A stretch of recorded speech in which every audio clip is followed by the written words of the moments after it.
दोस्तों, हमने पिछले दिनों एक सीरीज शुरू किया था संयुक्त राष्ट्र संघ के बारे में।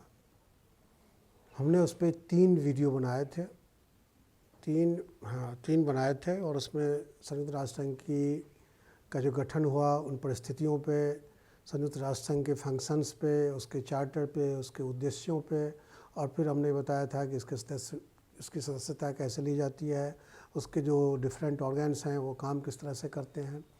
अब इसके बाद साथियों, एक अंतिम कड़ी के रूप में मैं आज आपको ये बताने जा रहा हूँ कि संयुक्त राष्ट्र संघ के गठन के बाद 1945 के बाद से लेकर के अब तक इसकी भूमिका क्या रही है। जिस उद्देश्य से इसका गठन हुआ था, जो इंटरनेशनल पीस एंड हार्मोनी को लेकर को स्थापित करने को लेकर इसका जो गठन हुआ था, और क्या अपने मकसद में ये कामयाब रहे। तो इसका ये मतलब अगर इसका जवाब हम ढूंढने निकलेंगे तो 50% है और 50% ना है। दोस्तों, जो दुनिया के सुपर पावर है, विश्व शक्ति है, विश्व शक्ति में अगर हम बात करें तो अमेरिका की बात कर सकते हैं, रूस की बात कर सकते हैं, और थोड़ा बहुत चाइना की भी बात कर सकते हैं, और उसके अलावा जो हमारे परमानेंट काउंसिल के सुरक्षा परिषद के जो सदस्य हैं, थोड़ा बहुत उनकी भी बात कर सकते हैं।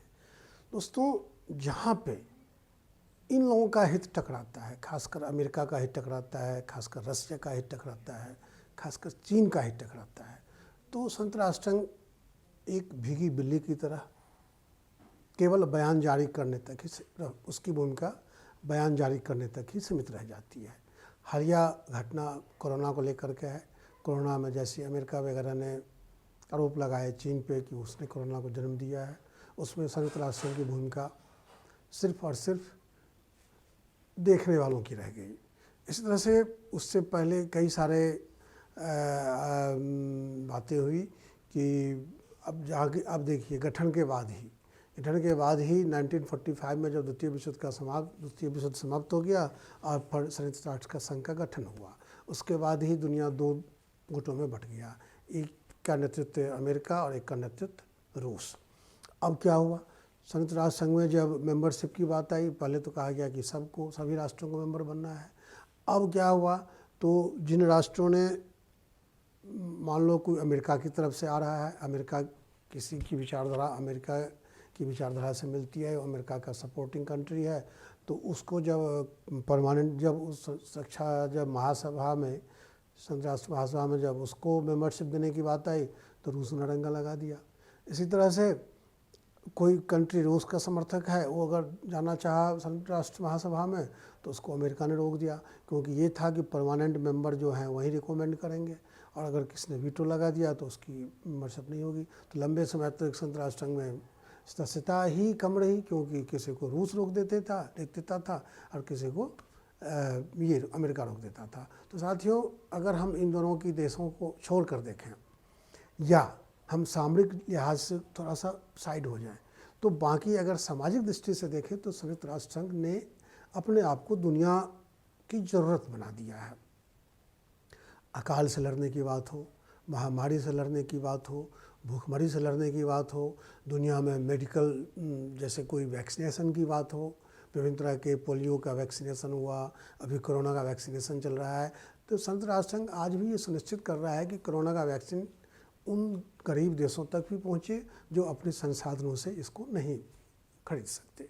तो सामाजिक लिहाज से देखें, सांस्कृतिक लिहाज से देखें, आर्थिक लिहाज से देखें तो संयुक्त राष्ट्र संघ ने बहुत अच्छा काम किया है। लेकिन स्ट्रेटेजिकली और युद्ध सामरिक लिहाज से देखें तो इसका काम अप टू द मार्क नहीं रहा है।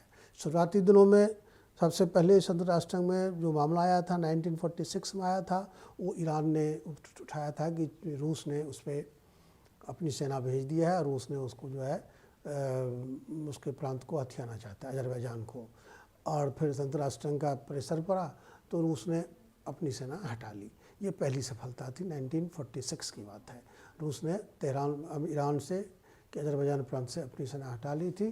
तो ये उसकी पहली सफलता थी संयुक्त राष्ट्र संघ की। इसी तरह से रूस के बाद चले यूनान की बात करते हैं। यूनान ने यूगोस्लाविया पर आरोप लगाया कि उस पर जो है साम्यवादी विचारधारा थोपना चाह रहा है और वो साम्यवादी उग्रवादियों को मदद कर रहा है। तो यूगोस्लाविया में संयुक्त राष्ट्र ने हस्तक्षेप किया और वो थोड़ा सा वो नॉर्मल हुआ यूगोस्लाविया। फिर हम चलते हैं, ऐसी कई सारी घटनाएं हुई जिसमें कि संयुक्त राष्ट्र संघ को सफलता मिली। इंडोनेशिया के मामले में सफलता मिली। फिर सीरिया और लेबनान में जब फ्रांस को विड्रॉ करना पड़ा अपनी सेना, तो वहाँ उसको सफलता मिली। इस तरह से अफ़गानिस्तान के मामले में, फिर इजराइल फ़लस्तीन के मामले में, और उसके बाद जम्मू कश्मीर में भी उसने दखल दिया था। तो इस तरह से कुछ मामलों में उनको सफलता मिली, लेकिन अधिकांश मामलों में जहाँ रूस या अमेरिका इन्वॉल्व था वहाँ उनको सफलता नहीं मिली। शांति के क्षेत्र में, सामाजिक क्षेत्र में उसने बहुत अभूतपूर्व काम किए, ये बात भी तय है। और दोस्तों, इसी की तरह से अगर हम इसका मूल्यांकन करें तो इसका 50-50% मूल्यांकन हम कर सकते हैं। और जहाँ तक भारत की भूमिका है, भारत का संयुक्त राष्ट्र संघ में है, तो भारत ने संयुक्त राष्ट्र संघ में शुरू से ही, ये भारत संयुक्त राष्ट्र संघ का जो फाउंडिंग मेंबर है, जो शुरू का 45 देश जो थे उसमें भारत भी एक है। और इसने आज तक संयुक्त राष्ट्र संघ को खास करके जहाँ भी भारत संयुक्त राष्ट्र संघ का मिशन गया है, खास करके सुरक्षा मिशन पीस कीपिंग फोर्स के रूप में, उसमें भारत ने बढ़ चढ़ कर भी हिस्सा लिया है। 71 अब तक 71 पीस कीपिंग फोर्स वो का नेतृत्व संयुक्त राष्ट्र संघ के नेतृत्व में हुआ है, जिसमें 49 में शांति और सुरक्षा के मामले में 49 मामलों में भारत ने सहयोग किया है। बाकी भारत उसके बजट में भी अपना सहयोग कर ही रहा है। और ये भारत ही है जिसने पहली बार रूस को मनाया था कि आप जो संयुक्त राष्ट्र संघ में मेंबर कंट्री को अमेरिका के कारण आप अपोज कर रहे हैं, ये छोड़िए। तो रूस, भारत के मनाने पर ही रूस ने अपना विरोध छोड़ा था, और उसी का परिणाम हुआ कि अमेरिकन समर्थित देश को रूस ने संयुक्त राष्ट्र में प्रवेश होने से रोकने की जो उनकी नीति थी वो बदली, और फिर न्यूट्रल हो गए। और उसके बाद फिर अमेरिका भी न्यूट्रल हो गया, और इस कारण संयुक्त राष्ट्र संघ की सदस्यता बढ़ती गई, और आज 194 कंट्री जो है हमारे संयुक्त राष्ट्र संघ के मेंबर हैं। तो दोस्तों, ये थी संयुक्त राष्ट्र संघ के बारे में एक टोटल चौथा इसका वीडियो था, जिसमें हमने आपको इसके मूल्यांकन और इसकी भूमिका की हमने बात की है, और भूमिका में इसको निश्चित सफलता मिली है। लेकिन आज ये भी तय है कि अगर पिछले लगभग 1945 के बाद अगर लगभग 70 साल में, अगर 75 साल में अगर दुनिया में कोई तीसरी वर्ल्ड वॉर नहीं हुई है, तो इसका क्रेडिट संयुक्त राष्ट्र संघ को भी जाता है। अगर दुनिया के कई देशों को आज़ादी मिली है, खासकर अफ्रीकन देशों को, तो इसका भी श्रेय संयुक्त राष्ट्र संघ को ही जाता है। अगर दुनिया के कई देशों, खासकर अफ्रीकन देशों ने अगर खुद को अकाल और महामारी से बाहर निकाला है, तो इसका श्रेय भी संयुक्त राष्ट्र संघ को जाता है। तो इसके श्रेय हमें देना होगा। लेकिन एक चीज़ और है, इम्पोर्टेंट फैक्ट ये है कि संयुक्त राष्ट्र संघ आज दिवालिया के कगार पर है। इसका जो है कर्जा लगातार बढ़ रहा है। तो दुनिया के देशों को चाहिए कि इसकी बजट की इसका जो बजट है, उस बजट को लेकर के एक ऐसी व्यवस्था करे कि उसको अभाव ना हो, आर्थिक अभाव ना हो। नहीं तो अगर ये संयुक्त राष्ट्र संघ खत्म हो गया तो फिर वही पुरानी स्थिति लौट आएगी। तो हमें चाहिए, अब जैसे कि पहले अमेरिका लगभग 30% से ऊपर देता था, इसके टोटल जो खर्च है उसमें 30% से ऊपर इसका था। अमेरिका ने उसको कम कर दिया, अब उसका लगभग 22% है। इसी तरह से अब इतना कम कर दिया तो स्वाभाविक है कि उसको आर्थिक, संयुक्त राष्ट्र संघ का आर्थिक जो है उसकी आर्थिक समस्या बढ़ेगी। तो ये है इसकी सबसे बड़ी समस्या, और हम उम्मीद करते हैं। और दूसरी इसकी ये जो है समस्या, इसको एक जो है ना विश्व प्रतिनिधित्व की जो भावना है, संयुक्त राष्ट्र संघ का जब गठन हुआ तब इसमें केवल 5 मेंबर कंट्री को परमानेंट मेंबर बनाया गया सुरक्षा परिषद में।